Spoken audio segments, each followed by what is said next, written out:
नमस्कार, मैं हूं दीपाली राणा। आप देख रहे हैं मिड कैप मंत्रा। शुरुआत करते हैं इस वक्त की हेडलाइंस के साथ। कमजोर नतीजों और एफआईएस की बिकवाली से शॉक में बाजार। निफ्टी 100 अंकों से ज्यादा गिरकर 25,000 के पास। निफ्टी बैंक में गिरावट कम, लेकिन मिड कैप स्मॉल कैप्स में जोरदार आउट परफॉर्मेंस। दोनों इंडेक्स करीब ½ % ऊपर।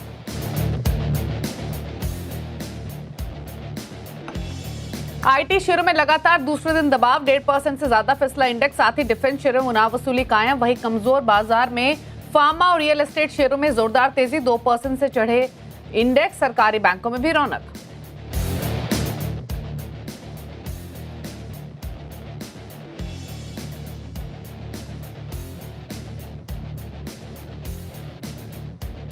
मार्केट रेगुलेटर सेबी ने की अमेरिकी ट्रेडिंग फर्म जेन स्ट्रीट के 4800 करोड़ रुपए जमा करने की पुष्टि। कहा, जेन स्ट्रीट ने सेबी से कुछ रोक हटाने का किया है अनुरोध, लेकिन अभी नहीं हुआ है कोई फैसला।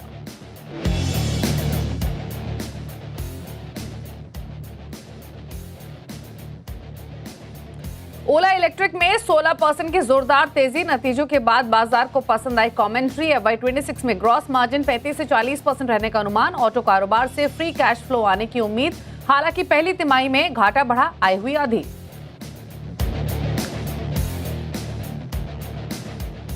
उद्योग बढ़ रहा है, अच्छी गति से बढ़ रहा है और सारे विश्व भर में हम अभी तो बहुत छोटा शेयर है हमारा, लेकिन हम लोग मल्टीनेशनल बन सकते हैं अगर अच्छा काम करें, मेहनत करें, अच्छी प्लानिंग करें तो मल्टीनेशनल बन सकते हैं और वही मेरी एक इच्छा है। कंपनी बेचने के बाद CNBC आवास पर चेयरमैन दिलीप पिरामल का बड़ा दावा। कहे, नई पीढ़ी को कारोबार में रुचि नहीं, लेकिन VIP में मल्टी नेशनल कंपनी बनने का दम। VIP में मल्टी प्राइवेट इक्विटी समेत दूसरे बड़े निवेशक खरीदेंगे 32% हिस्सेदारी। आज से खुला एंथम बायोसाइंसेस का करीब 3400 करोड़ रुपए का IPO। 540 से 570 रुपए है इशू प्राइस। कंपनी ने एंकर इन्वेस्टर्स से जुटाए 1000 करोड़ रुपए से ज्यादा की रकम। मैनेजमेंट ने CNBC आवाज से कहा, ग्रोथ पर है कंपनी का focus.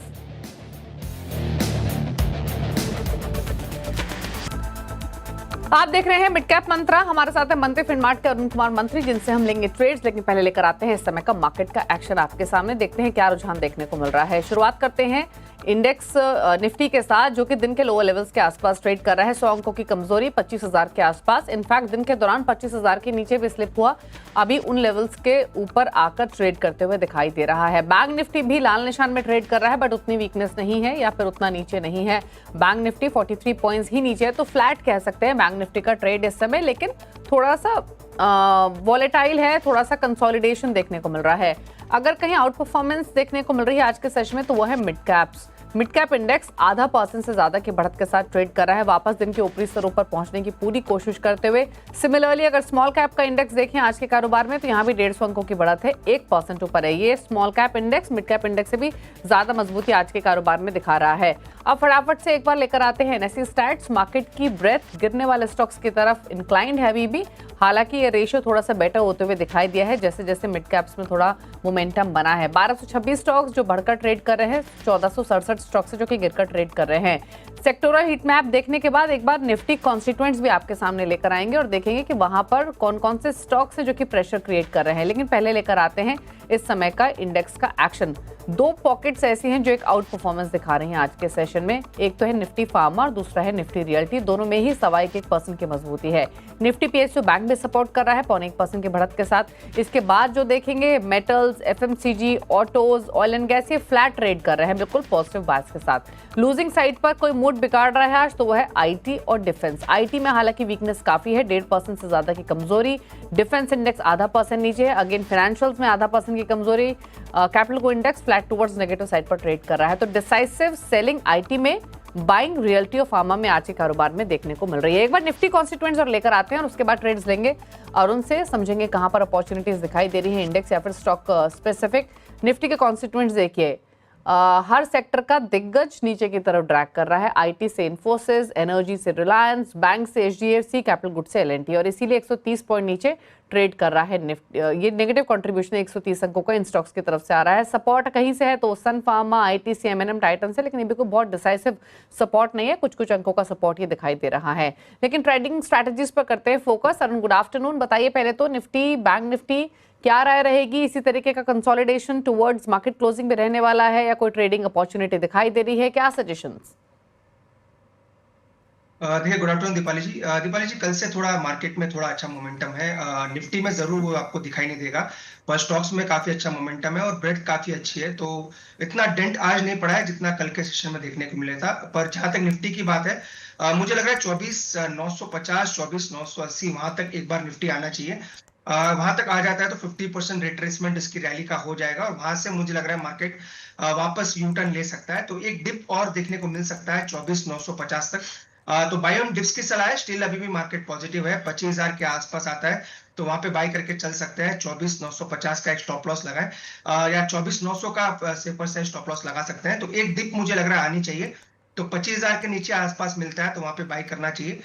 Similar view bank Nifty में भी है, 56,400, 56,500। अगर यहाँ पे बैंक निफ्टी मिलता है तो वहां पे भी बाय ऑन डिप्स की ही सलाह है। दोनों इंडाइसेस मुझे लग रहा है अभी भी मेजर एवरेजेस के ऊपर है। 20 डे मूविंग एवरेज के जस्ट नीचे ट्रेड कर रहे हैं, पर स्टिल मुझे लग रहा है मोमेंटम थोड़ा पॉजिटिव होना चाहिए। तो बाय ऑन डिप्स की सलाह है। दोनों में एक करेक्शन, एक छोटा मोटा डिप और आ सकता है, उसमें बाय करके चलना चाहिए। निफ्टी में 24,950, 24,970 वो एक अच्छा लेवल रहेगा, निफ्टी को बाय करके चलेगा। स्टॉक स्पेसिफिक स्ट्रैटेजी क्या रहेगी? स्टॉक्स में अच्छा मोमेंटम है तो टाटा पावर में बाई करने की सलाह है। काफी दिनों के बाद ये वापस 400 के ऊपर सस्टेन कर रहा है, तो टाटा पावर को बाई करें। 393 का स्टॉप लॉस लगाएं और 424 मुझे लग रहा है टाटा पावर में ये लेवल्स देखने को मिल सकते हैं। सेकंड स्टॉक फार्मा में अच्छा ब्रेकआउट है तो सन फार्मा में बाई करने की सलाह है। 1694 के आसपास बाई करें, 1675 का स्टॉप लॉस लगाएं। ऊपर में 1740 तक के टारगेट सन फार्मा में देखने को मिल सकते हैं। तो दोनों में अच्छा मोमेंटम है, दोनों में शॉर्ट टर्म ट्रेड लेके चल सकते हैं। ओके, तो चलिए ये रहे आपके लिए ट्रेडिंग स्ट्रैटेजीज आज के सेशन के लिए। सन फार्मा डे हाई पर ट्रेड कर रहा है 1694 के लेवल्स पर। यहाँ पर एक अपॉर्चुनिटी देख सकते हैं। फार्मा में इनफैक्ट एक अच्छी बाइक आज के कारोबार में देखने को मिल भी रही है। मिड कैप्स का हाल लेकर आते हैं आपके सामने। इंडेक्स तो आपने देखा है 0.5% से ज्यादा ऊपर ट्रेड कर रहा है। स्मॉल कैप्स में कंपैरेटिवली ज्यादा बाइंग आज के कारोबार में है, लेकिन पॉकेट्स दिखाते हैं। शुरुआत फार्मा के साथ ही करेंगे जहां पर एक जबरदस्त तेजी है। लॉरस लैब 4% ऊपर, 3% ऊपर मार्क्संस फार्मा, न्यूलैंड लैबोरेटरीज 12%, तो टोरेंट फार्मा 2.5% ऊपर कर रहा है कारोबार आज के सेशन में। फार्मा के अलावा रियल्टी में मजबूती, ब्रिगेड 2.25% ऊपर, 2% ऊपर प्रेस्टीज, सुबह 1.5% ऊपर कारोबार कर रहा है आज के सेशन में। साथ ही नजर डालेंगे फटाफट से बैंक स्टॉक्स पर, जहां पर बैंक ऑफ बड़ौदा 1.5% ऊपर, 1% ऊपर, आईडीएफसी फर्स्ट, फेडरल बैंक भी 1% ऊपर कर रहा है ट्रेड। एनर्जी स्टॉक्स में जहां बाइंग उसमें ऑयल इंडिया 2% ऊपर, 2% ऊपर पेट्रोनेट, कैस्ट्रॉल 2.25% ऊपर ट्रेड करते हुए आज के कारोबार में। पावर स्टॉक्स में अदानी पावर 1% ऊपर, 1% ऊपर टाटा पावर, जेएसडब्ल्यू एनर्जी 1% ऊपर, 3% ऊपर अदानी ग्रीन्स ट्रेड कर रहे हैं। अब दिखाते हैं लूजिंग साइड पर IT stocks. L&T tech services 2% नीचे, 1% नीचे एलटीआई माइंट्री, मास्टेक 1% के ज्यादा का नुकसान दिखा रहा है। सेंसर टेक्नोलॉजीज में भी 1% की कमजोरी देखने को मिल रही है फिलहाल आज के सेशन में। कुछ और स्टॉक जो कि गिरकर ट्रेड कर रहे हैं, मेसडॉक 1.5% नीचे, 1.5% नीचे भारतीय हेक्साकॉम, कमेंस 1% नीचे है। ऑलमोस्ट 1% का नुकसान थर्मैक्स में दिखाई दे रहा है। तो ये रहे मिड कैप्स के स्टॉक्स जहां पर आज के सेशन में सबसे ज्यादा एक्शन दिखाई दे रहा है। लेकिन कुछ स्टॉक्स पर राय ले लेते हैं, और स्पेशली आईटी में अरुण क्या स्ट्रैटेजी है आपकी? कोई स्टॉक ऐसा लग रहा है मिड कैप्स में जो कि फर्दर वीक हो सकता है, क्योंकि सेंटिमेंट्स थोड़े से यहाँ बिगड़े हुए हैं, अर्निंग सो फार डिसअपॉइंट कर रही हैं, इंडेक्स डेज लो पर है, 632 अंकों की कमजोरी दिखा रहा है इस समय। कोई ट्रेड ऐसा जो कि नया इनिशिएट की जा सकती है पोजीशन लूजिंग साइड पे, या फिर आपको लगता है कि काफी नीचे आ चुका है इंडेक्स, फिलहाल सेल साइड पर ट्रेड अवॉइड करना चाहिए? दीपाली जी, आज एचसीएल टेक के रिजल्ट्स आने हैं। टीसीएस के बाद कंटिन्यूअस डाउन ट्रेंड देखने को मिल रहा है, पर एक स्टॉक पे मेरी नजर है। मेरी सेल साइड अभी स्ट्रेटेजी नहीं है। परसिस्टेंट में मुझे लग रहा है एक अपने मेजर सपोर्ट के आसपास स्टॉक आ चुका है। 5574 के आसपास परसिस्टेंट चल रहा है, तो मुझे लग रहा है ये स्टॉक यहाँ से रिवर्सल दिखा सकता है, क्योंकि ओवरऑल आईटी, निफ्टी आईटी का इंडेक्स भी काफी ओवरसोल्ड है। तो फिलहाल सेल साइड की सलाह तो नहीं है, पर अगर कोई कॉन्ट्रा ट्रेड लेना चाहता है तो परसिस्टेंट में लेके चल सकते हैं। एक छोटा स्टॉप लॉस लगाएं 5510 का। तो परसिस्टेंट मुझे लग रहा है यहाँ से अच्छा करना चाहिए, 5700 तक के टारगेट रहेंगे।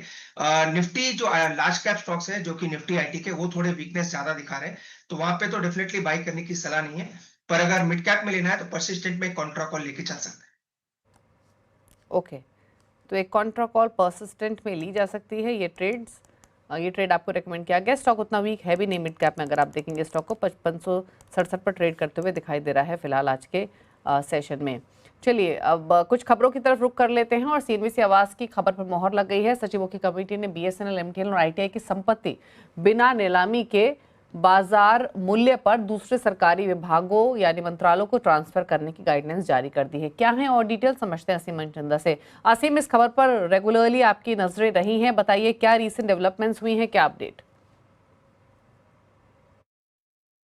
12 जून को हमने अपने दर्शकों को बताया था कि कैबिनेट सेक्रेटरी बीएसएनएल, एमटीएनएल और आईटीआई के लैंड ट्रांसफर को लेकर के एक अहम बैठक लेने वाले हैं और इस बैठक के बाद जो जमीन है उसको ट्रांसफर करने की गाइडलाइंस बहुत जल्दी जारी हो सकती हैं। तो अब वो गाइडलाइंस जारी हो गई हैं। अभी सरकार को इन कंपनियों की जो प्रॉपर्टीज है उसको बेचने में काफी दिक्कतें आ रही थी, नीलामी करने में भी काफी परेशानी का सामना करना पड़ रहा था। 1 से 2 बिड मिल रही थी जिसके चलते सरकार इसको ट्रांसफर भी नहीं कर पा रही थी। तो सरकार ने अब दूसरे तरीके से इस लैंड को ट्रांसफर करने का फैसला किया है और नई गाइडलाइंस जारी कर दी है। सबसे पहले इस गाइडलाइंस के मुताबिक जो वैल्यूअर्स अपॉइंट किए जाएंगे और जो वैल्यूअर रिपोर्ट देगा या जो सर्किल रेट होगा उसमें से जो भी रेट ज्यादा होगा उसके ऊपर ट्रांसफर इस प्रॉपर्टी को दूसरे विभाग या डिपार्टमेंट को कर दिया जाएगा। इसके साथ साथ एक और खासतौर पर यह कहा गया कि अगर वो प्रॉपर्टी की वैल्यू 100 करोड़ से ज्यादा है तो नेशनल लैंड मोनेटाइजेशन कॉर्पोरेशन की जो वैल्यूएशन होगा उसको फाइनल माना जाएगा और उसी के ऊपर ही ये ट्रांसफर किया जाएगा। इसके साथ साथ ये भी कहा गया कि अगर 1 से 2 ज्यादा डिपार्टमेंट्स इसी दूसरी प्रॉपर्टी को खरीदने में इच्छुक रहते हैं तो जो केंद्रीय डिपार्टमेंट है उनको इसमें पहले सरकार प्रेफरेंस देगी, उनको ही ये प्रॉपर्टी ट्रांसफर की जाएगी। तो अब जो भी इससे पैसा आएगा वो सरकार इन कंपनियों का कर चुकाने के अंदर इसका इस्तेमाल करेगी। अभी तक सरकार को ये सारी प्रोसेस काफी स्लो चल रही थी, लेकिन इससे जो दूसरे डिपार्टमेंट है, खासतौर पे कई सारे डिपार्टमेंट्स पहले इन प्रॉपर्टीज को लेने के लिए इच्छा जता चुके हैं, तो उनको ये प्रॉपर्टी आसानी से ट्रांसफर की जाएगी और जो सारी प्रोसेस है लैंड मोनेटाइजेशन की उसमें काफी तेजी आपको देखने को मिलेगी। शुक्रिया आपका असीम में डिटेल्स बताने के लिए। तो फोकस में एमटीएनएल, आईटीआई जैसे स्टॉक्स और एक इंपॉर्टेंट खबर, उसके बाद रिएक्शन भी स्टॉक्स में दिखाई दे रहा है। दोनों स्टॉक्स अब डेज हाई पर कर रहे हैं ट्रेड। 2% ऊपर एमटीएनएल, आईटीआई भी दिन के ऊपरी स्तरों पर ट्रेड करते हुए आज के सेशन में। लेकिन चलिए इस बीच बात करते हैं ओला इलेक्ट्रिक की। Q1 नतीजों के बाद ओला इलेक्ट्रिक में अच्छी तेजी देखने को मिल रही है। Q1 में क्या रहे पॉजिटिव ट्रिगर्स, बताने के लिए यतिन मोता हमारे साथ मौजूद हैं। यतिन, बताइए शानदार मोमेंटम ओला इलेक्ट्रिक में, क्या खास वजह रही? Good afternoon Deepali. और देखिए ओला इलेक्ट्रिक Q1 के जो नतीजे आए वो खास नहीं आए। इनफैक्ट जो आए हैं यहाँ भी आपने गिरावट देखी है और घाटा भी बढ़ता हुआ नजर पड़ रहा है, लगभग 430 करोड़ रुपए के आसपास। और अगर हम एबिटा की बात करें तो कहीं ना कहीं यहाँ भी प्रेशर है। हालांकि ग्रॉस मार्जिन फ्रंट पे चीज़ें स्टेबल हैं और कहीं ना कहीं मार्केट अब फोकस कर रहा है FY26 के आउटलुक पे, जिसके कारण शेयर में अब 16% की तेजी है और शेयर लगभग डेज हाई पे है। मैनेजमेंट को लगता है कि 35 से 40% का ग्रॉस मार्जिन संभव है FY26 में। एग्जिट क्वार्टर की तरफ अगर हम देखें तो Q4 में कंपनी ने बहुत बड़े बड़े फिगर्स की बात की है। इनफैक्ट अभी जो ग्रॉस मार्जिन है लगभग 18% का है, तो दुगना ग्रॉस मार्जिन कंपनी बता रही है कि FY26 के अंत में आ सकता है PLI बेनिफिट्स के साथ। अभी अगर हम बात करें तो प्रति व्हीकल लगभग 40 से 45 हज़ार रुपया फायदा मिलने का अनुमान है PLI स्कीम के चलते, और आगे जाके लगभग 4.25 लाख यूनिट्स बिक्री का अनुमान है FY26 में। अगर हम बात करें, मैनेजमेंट को ये भी लगता है कि जो अभी कैश है इनके पास लगभग 3200 करोड़ का, वो आगे जाने वाले जो केपेक्स हैं, जो इंटरनल रिक्वायरमेंट है उसके लिए सफिशिएंट है और कोई प्रकार की फंड रेजिंग नहीं देखते वो। इनफैक्ट इनको लगता है कि फ्री कैश फ्लो वो FY26 के अंत में डिलीवर कर पाएंगे बहुत ही तगड़े मार्जिन्स के साथ। और आगे अगर हम बात करें तो जो वारंटी रिलेटेड कॉस्ट्स हैं जो लगभग 250 करोड़ थे क्वार्टर में प्रोविजन हुआ, वो आगे जाके इस तरीके के प्रोविजन नहीं होंगे। और रेयर अर्थ फ्री मोटर्स पे भी कंपनी जोरों शोरों से काम कर रही है। तो चाहे वो बैटरी PLI हो, उनकी 2 व्हीलर बिक्री हो या जो सोर्सिंग हो, सभी फ्रंट्स पे मैनेजमेंट को लगता है चीज़ें सुधर रही हैं। वेदर और नॉट ये चीज़ें सुधरती हैं, किस तरीके से नंबर्स डिलीवर होता है वो आने वाले क्वार्टर्स में ही पता चलेगा। लेकिन क्लियरली स्टॉक जब ऑल टाइम लो पे है, इस तरीके की मैनेजमेंट कमेंट्री के बाद शेयर में आपने लगभग 16% का उछाल देखा है। ओके, चलिए शुक्रिया इतनी डिटेल्स बताने के लिए। स्टॉक में एक्शन है 16% ऊपर, दिन के ऊपरी स्तर पर ओला इलेक्ट्रिक ट्रेड करते 46 के लेवल्स। अरुण, एक बार देखिए ओला इलेक्ट्रिक, बताइए क्या रहा इन लेवल्स पर? दीपाली जी वैसे काफी फ्रस्ट्रेटिंग रहा है स्टॉक और लगातार 52 वीक लो के आसपास ही ट्रेड कर रहा था। आज काफी दिन बाद एक एक्शन देखने को मिला है और एक्शन विद फंडामेंटल यूज है तो डेफिनेटली सस्टेन करता है तो मोमेंटम बन सकता है। पर अगेन दीपाली जी स्ट्रक्चर अभी भी वीक है। 40 रुपए का एक मजबूत सपोर्ट है।